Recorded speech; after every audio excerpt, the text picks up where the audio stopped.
Welcome to Luca and Miguel. Enjoy the video. First, install the Windows deployment services role on your server and configure it. Ensure the server has DHCP and DNS running and reachable by clients. Prepare a reference client with all desired software and updates. Run sysprep with the generalize option and shutdown so the image is clean. Verify the WDS server share is mounted and accessible by your workstation. Confirm you have administrator credentials and at least 20 GB free on the WDS volume before starting the capture wizard. Open the WDS console and right-click on boot images to select Add Boot Image. Choose a WIM file from the Windows ADK and create a capture image linked to that boot image. Export the capture image to a USB drive or let PXE serve it directly.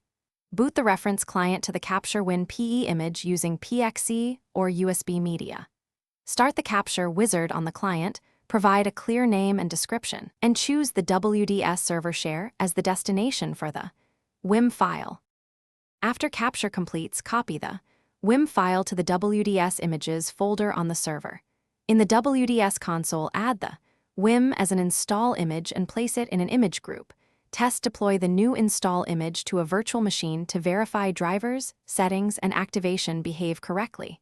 Update any unattended XML files if needed for automated installs. Use Prestige device entries, multicast transmission, or image groups to distribute images efficiently across many clients during production deployment. Thanks for watching and please subscribe.